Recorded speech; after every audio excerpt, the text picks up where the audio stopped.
To survive in a continuously evolving market, competitors may sometimes need to collaborate. In 1984, such type of strategy was set into motion by General Motors and Toyota through a joint venture named Nummi, short for New United Motor Manufacturing Incorporated. The mutual need for business sustainability alongside the company's individual ambitious goals drove the two car manufacturers to join forces to address their different performance gaps. Before closing its doors in 2010, the story of Nummi once embodied a classic rags to riches theme, with the car factory deemed to be the absolute worst in North America, making a sudden turnaround in only a little over 6 months into one of the best. While General Motors sought to start manufacturing compact cars to remain competitive against smaller importers, Toyota, a Japanese automotive manufacturer, found interest in knowing what their production system could do on American soil. It is noteworthy that prior to the joint venture, General Motors' Fremont plant had a notorious reputation. With devastatingly low productivity alongside issues of alcohol and drug abuse, high absenteeism, and hostile workers, General Motors originally closed the factory 2 years prior. Meanwhile, Toyota struggled with a completely opposite struggle: too much success. To get around the problem of potential tariffs to their exported cars, Toyota strategically decided to start manufacturing cars within the States. As Nummi began operations, General Motors offered its factory and employees, while Toyota oversaw the operating of the plant and filling other managerial positions. The venture began to flourish once General Motors workers were immersed in the learning by doing system of Toyota managers, effectively changing the workforce's culture into one much more progressive. One of the most significant influences of Toyota's management was the introduction of the famous stop the line or and-on system of the assembly line. In contrast to General Motors' mentality of prioritizing quantity by never stopping the line, the and-on system develops employees to work in a way that builds in quality. However, the upwards trajectory was short-lived as people began to fight the new system. Several workers and managers of General Motors continued their old antagonistic ways. In some factories, the and-on court system was installed. Workers refused to let go of old habits. Indeed, while Nummi's restructuring of its management approaches led to a far more successful management than General Motors, it did not keep Nummi from being dissolved. Nummi faced new challenges, possibly consequential to imposing a management style too people-centric. Furthermore, General Motors was unable to replicate the Japanese system in its other factories without the assistance of Toyota.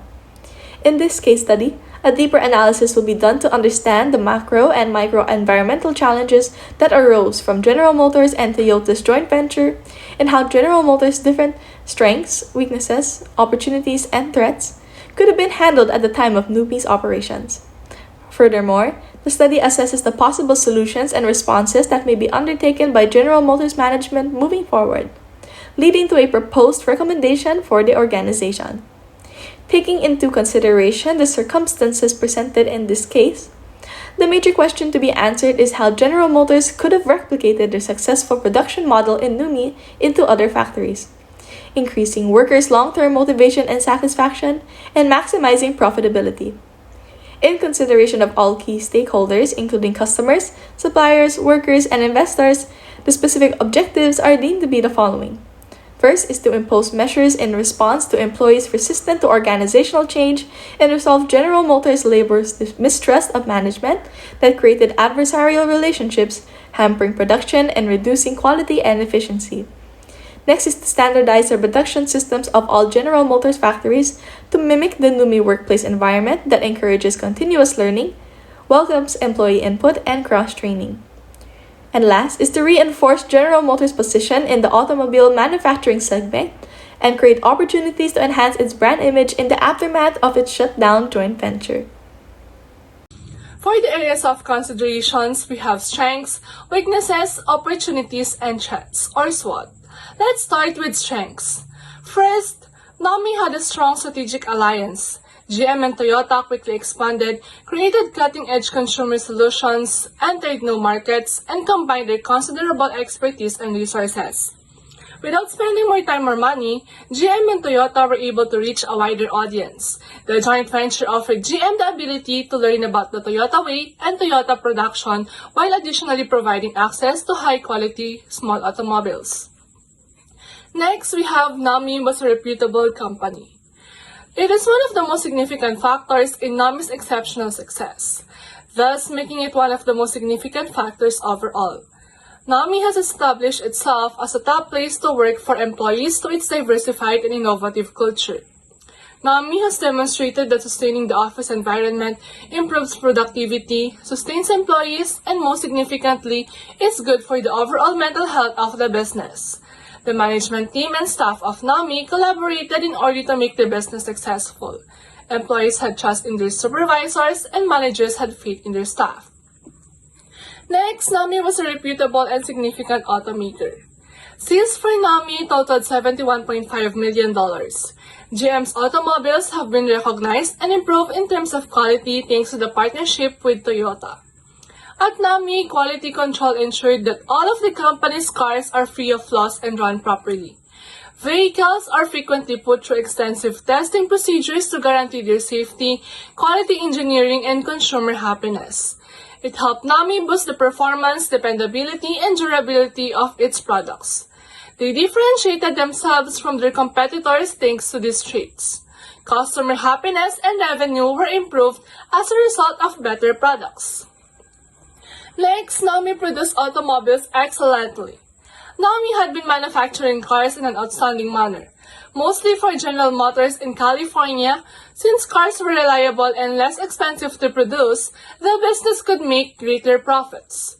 Costs that were against the company's growth strategy and wasteful resource utilization are reduced to free up money that might be used more wisely. In order to boost profitability, Nummi effectively reduced costs without lowering quality, sales price, or sales volume. Next, we go with the weaknesses. First on the list for our weaknesses is that Nummi was not organized for future expansion. Nummi is said not to have had a master plan in this case. A master plan governs the organization's future expansion and development. Operating Nummi was challenging, particularly when it came to the future because it lacked a foundation for what to do and what will happen. As a result, many of its leaders choose to leave since Nummi is ill-equipped to function. Next, Nummi was not a standalone organization.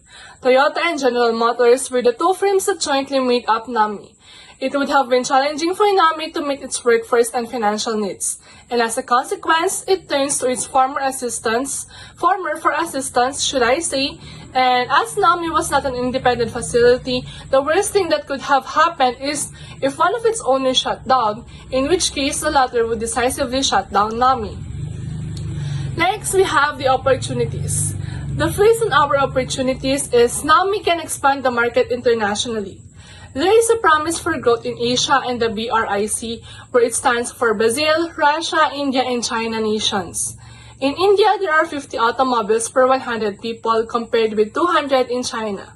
These growing economies, which have a middle class that is expanding rapidly, offer prospects for industrial development. Therefore, expanding into new markets like Asia and the BRIC countries is likely to increase demand for cars.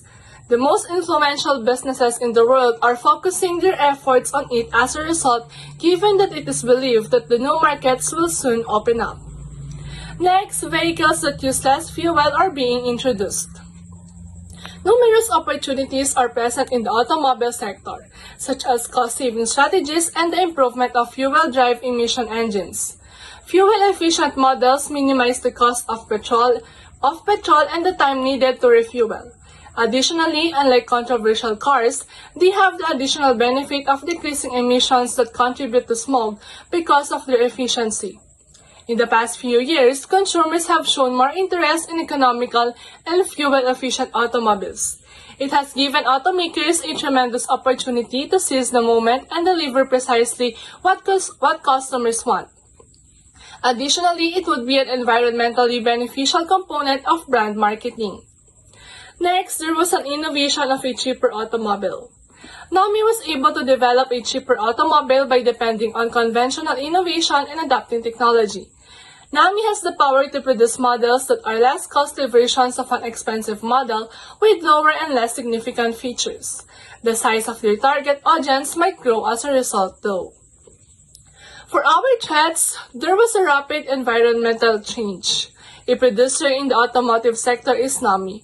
The environment is its fiercest enemy since it has the potential to destroy it. Recent climate change has frequently affected our surroundings. The operations of Nummi will be tough in the future if it is incapable to enhance its product or develop an electric vehicle. It may restrict or forbid the production of a Nummi automobile and have an impact on its financial success. Lastly, the competition in the industry rose. Every firm in the business sector participates in the competition. As Nummi boosted its sales and rose to the top of the field, its rivals will make every effort to surpass Nummi. Nummi's rivals include BYD, iService Auto, Aptera Motors, and several others. If these adversaries work harder, they may draw Nummi customers, which might result in Nummi losing business to rivals. The first alternative course of action is to introduce management incentives that rewards quality and not quantity. Resistance of the Japanese system partly came from managers whose privileges and incentives did not align with the new arrangement.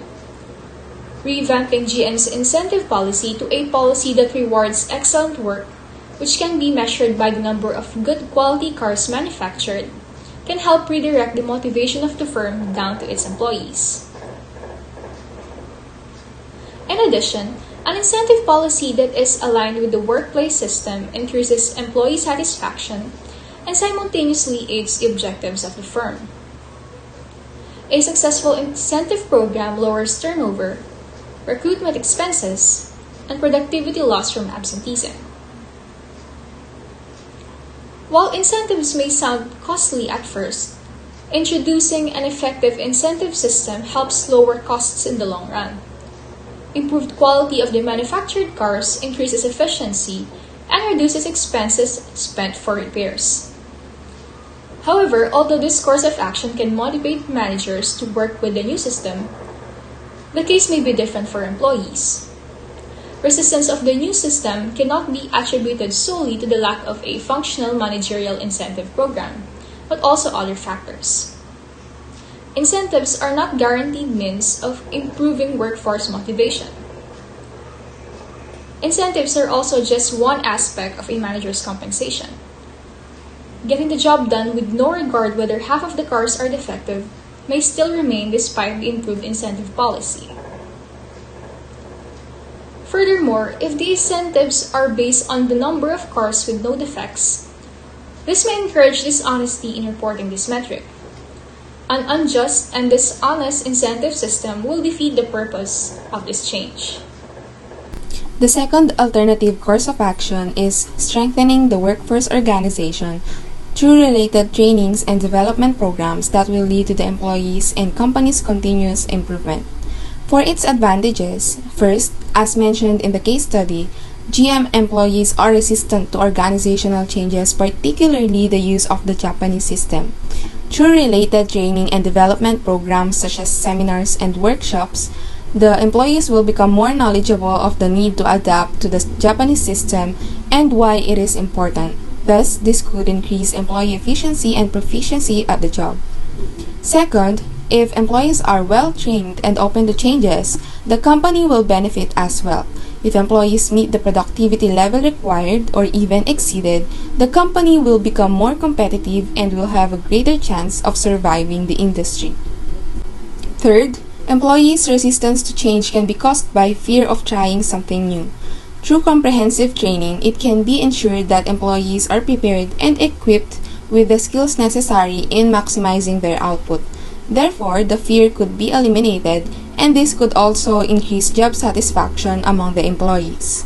Next, for its disadvantages. First, implementing such is costly because the programs must be organized properly for it to be effective. Preparations such as the program date, venue, and speakers are just a few examples, which entails additional expenses as well as time and effort. Second, if not implemented properly, it could cause waste of resources and time, which are bigger problems. This is why the planning stage is crucial in any actions to be made. Lastly, employees might stick to their resistance even with training and development programs. because there is no absolute assurance that the programs will truly enhance the employee's knowledge, as it depends upon the employee whether to accept such new learnings and ideas or not. For the third alternative, Toyota and GM should form an alliance management committee whose primary responsibility is to monitor and notify business unit leaders of the joint venture's operations concerns. For the advantages, an alliance management committee can help the two companies involved in the joint venture communicate more effectively. This can help to minimize misunderstandings and ensure that both parties are on the same page with the project's goals and progress. Second, the decision-making process can be more efficient and focused if the joint venture is managed by a specialized committee. The committee can ensure that decisions are made with both companies' best interests in mind. And lastly, the joint venture can be managed more effectively with an alliance management committee, which can lead to increased performance, better resource allocation, more efficient processes, and enhanced teamwork. For the disadvantages, first, differences in culture, management style, and work habits can all lead to trust concerns. One's organization may not trust the other with confidential data or crucial decisions. Without trust among partners, an alliance management committee may be difficult to promote fruitful discussions and conflict resolution. Regulatory concerns may occur as a result of differences in regulatory requirements and procedures across the nations or areas in which the joint venture operates. This can lead to delays and legal issues. And lastly, if the majority of the committee in the alliance is not entirely devoted to the joint venture, it may cause delays, missed deadlines, or even the partnership's demise. So our last alternative course of action is to identify key factors that result in conflict in the workplace and improve employee relations with management. For these advantages, first, this will give greater and wider insight into the workplace concerns to be addressed and validate both the management and employees' point of view. Second, this ensures employees that the organization values their inputs and important decisions regarding how to improve the workplace are taken into account. Third, an opportunity for the management and employees to meet in the middle ground in resolving conflicts. For this alternative course of action's disadvantages, misunderstanding and/or miscommunication may arise during the process of identifying the key issues and sharing of concerns. And second, disadvantage would be since decisions must be made consistently across the organization, constant communication is necessary but can seem tedious to the management or to employees. As for our group, we believe that General Motors should have motivated its employees to focus performing their jobs efficiently and effectively by introducing management incentive that can be gauged by the amount of great quality vehicles produced, which could also assist in redirecting the firm's motivation down to its workers. This will be beneficial for both General Motors and its employees, as the incentive itself provides an additional motivation to perform well and aim for continuous improvement. Moreover, staff members who believe their superiors appreciate their efforts may be pleased and much more inspired to put forth greater effort. It may also help a firm create more money, which can cut total expenses. Furthermore, increase in efficiency of the workers will have a significant impact on the company's brand image, because employees are motivated to employ their utmost potential in producing quality products. These positive outcomes will reflect on the products they will be catering to customers, hence increasing customer brand awareness and possibly advertising the products through first-hand experience and recommendation. All in all, a quality product is one that is appropriate for its intended use. It demonstrates that you are concerned about your consumers and are committed to provide them with the greatest experience possible. Yet, it should not stop there. Businesses should also give credit where credit is due. Companies must ensure that their employees are motivated and driven to continuously create quality products.